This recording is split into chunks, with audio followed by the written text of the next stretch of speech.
Let's talk today about winner versus loser culture. I've been hearing a lot of motivational videos lately where they're saying push beyond your limits, and then they'll have a story about how someone persevered beyond theirs, and it's inspiring.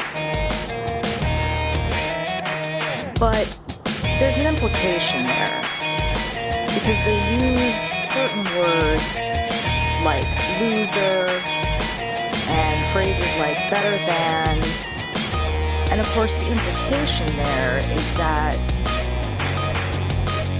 if you're not doing this, then you are in fact that. If you are not with us, then you must be the other. If you are not one of the latter, you must of course be the former. If you are not one of the winners, you must be one of the losers. If you are not doing what we are doing, you must of course be one of the losers that we talked about before we were one of the winners. And that's the problem with this culture. It fails to be inspirational when the inspiration beats the person down and puts them in a place where it tells them that they are a loser to begin with. It doesn't put them in a place where it tells them they are worthy to even begin. It implies that they are a loser, and I fail to see how that's inspirational. These people go so far, in some instances, not all, to then see themselves as so worthy that they are capable of commenting on every subject that is brought to them. And people come to them and say, I had success, I was in a dark place. They then take it so far as to comment on people who may have issues such as suicidality, who may be being bullied, when that may not have even been what brought them to succeed in the first place. And again, it's that notion of people with suicidality are cowards, they're losers. And they put a caveat in there saying, I may not know everything about it, but this is where I'm coming from. I don't think these people are qualified to make those kinds of statements.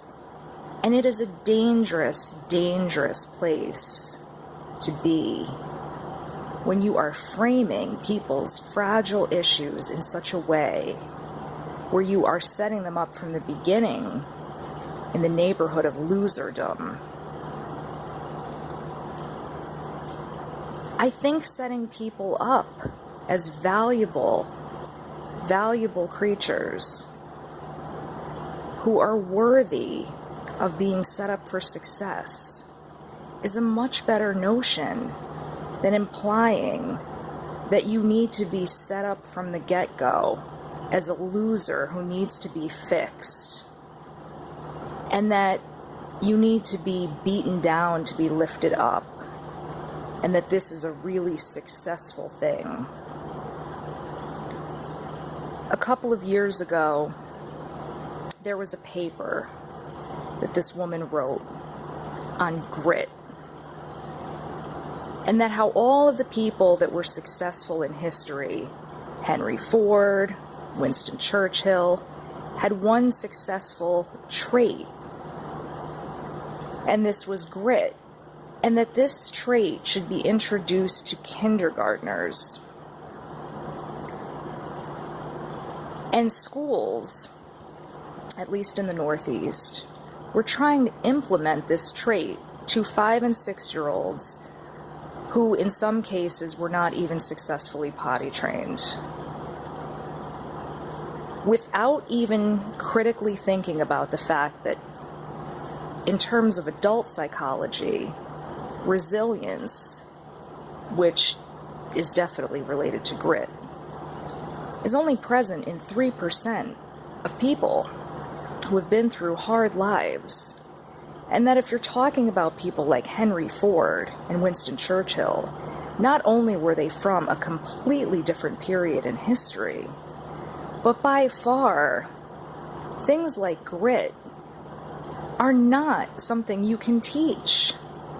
If it was, everybody would be successful that way. And so instead of this being a successful thing, it was traumatizing.